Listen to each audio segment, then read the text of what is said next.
तो एक रिजन असतो, त्या ठिकाणी तेवढा एरिया, बाकीचा एरिया नॉर्मल असतो आणि जो पर्टिक्युलर एरिया असतो त्याला ते रिजन झालेला असतो, ल्युकोप्लाकिया वगैरे. मग ह्याच्यामध्ये आपण काय करतो, जेव्हा ट्रीटमेंटच्या वेळेला त्यांना ट्रीटमेंट देताना आपण मल्टीविटॅमिन्स देतो, परत स्टिरॉइड्स वगैरे जे असेल ते ट्रीटमेंट करतो.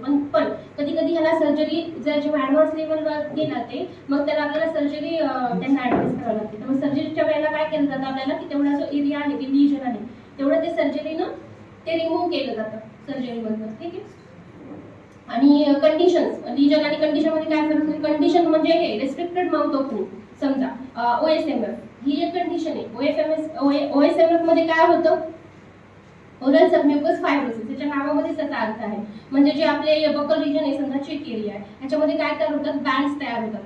बँडचं आपलं कसं आपण असं फुल केलं की ओढलं जातं की नाही आपला गाल, तसा तो गाल ओढला जात नाही त्यांचा. हे कशामुळे होतं? कंटिन्युअस हॅबिट चेंज जी असते टोबॅकोची, कंटिन्युअस हॅबिट तोंडामध्ये ठेवून ठेवून ठेवून ठेवून काय झालेलं असतं, हे जे गाल असतो त्यांचा हा पूर्ण फायबर तयार झालेले असतात.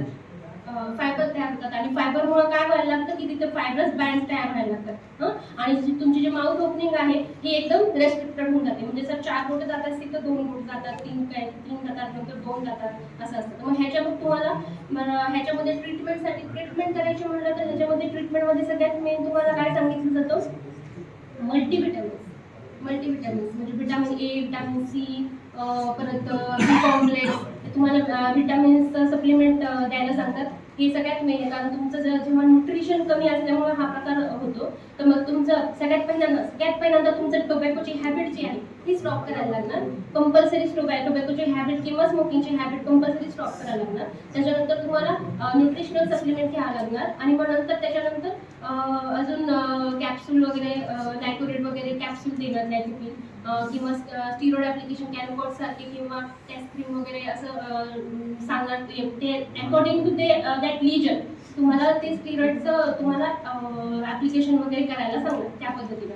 आणि त्याच्यामध्ये रेग्युलर तुम्हाला एक्सरसाइज पण सांगतात, जशी की छोटी एक्सरसाइज आहे OSMF वाल्या पेशंटसाठी. त्याच्यामध्ये आपण काय करतो की आईस्क्रीम स्टिक माहिती आहे सगळ्यांना, आईस्क्रीम खाताना तर त्याच्या स्टिक्स असतात, तर त्या स्टिक जमा करून घ्यायच्या, एवढ्या स्टिक जमा करून घ्यायच्या आणि त्या ज्या स्टिक आहे समजा तर त्याचं 2 बोट जात असेल तोंडामध्ये, तर तेवढं त्याचं स्टिक बनवायचं आणि त्याच्यावर रोज एक वाढवत जायची. रोज एक वाढवत ते 5 ते 10 मिनिटापर्यंत ते ठेवायचं तोंडामध्ये.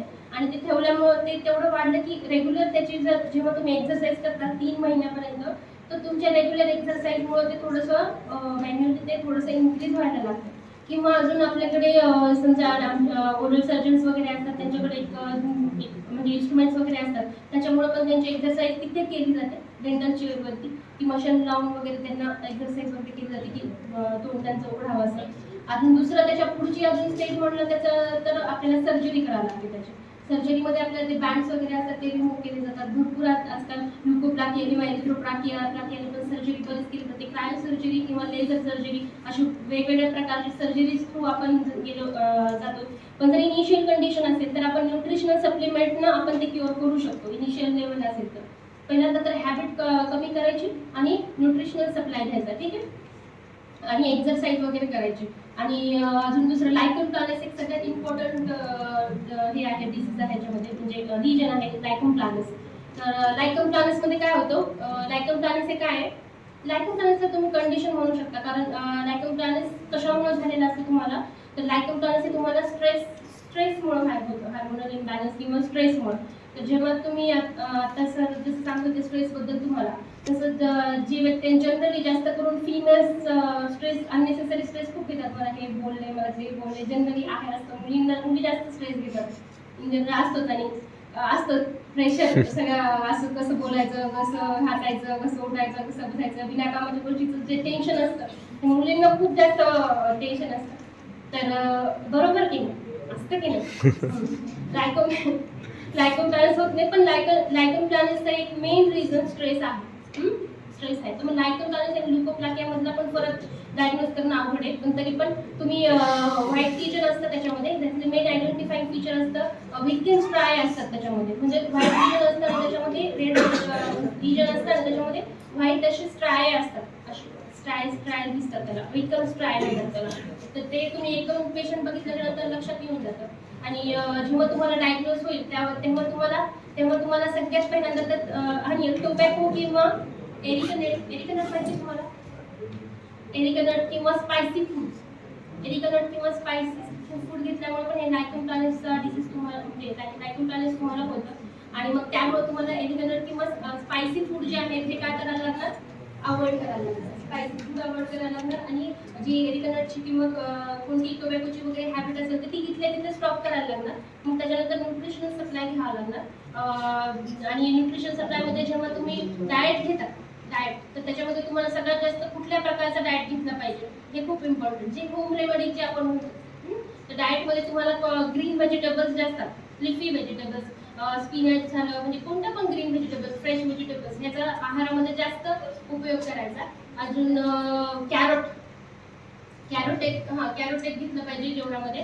अजून टोमॅटोने खूप कव्हर होतं म्हणजे टोमॅटो हे सगळ्यात बेस्ट ऑप्शन आहे याच्या म्हणजे व्हिटॅमिन्स किंवा अँटीऑक्सिडंट वाढवण्यासाठी. टोमॅटो खायला सांगतात जनरली. काय खायला पाहिजे? ग्रीन व्हेजिटेबल्स लाईक स्पिनॅच, नंतर कॅरोट, टोमॅटो हे खायला पाहिजे. अजून एक रेमेडी, अजून एक होम रेमेडी म्हटलं तर तुम्हाला हळद माहिती आहे? हळद, कच्ची हळद माहिती आहे? तर कच्ची हळद जी असते ह्याचं कुठून ह्याला पेस्ट करायचं आणि ते जे पेस्ट असतं ना ते तुमच्या गालाच्या साईडला किंवा जिथे तुम्हाला ते रिजन असेल त्या ठिकाणी ते पेस्ट करून ते लावून ठेवायचं. एक हाफ एन आवरसाठी तुम्ही ते लावून ठेवायचं. तसं अप्लाय करून लावून ठेवायचं. हाफ अवर तुम्ही ते ठेवलं तोंडामध्ये तसंच स्क्वीज करून असं पूर्ण चोळून आणि मग नंतर काय करायचं? त्याला तोंडामध्ये पाणी घ्यायचं आणि ते स्वॅलो करून घ्यायचं. असं तुम्ही 3 महिन्याकरता कंटिन्यू ते प्रोसेस चालू ठेवायची. रोज हाफ एन आवरसाठी हळदी लावायची तोंडामध्ये आणि ते नंतर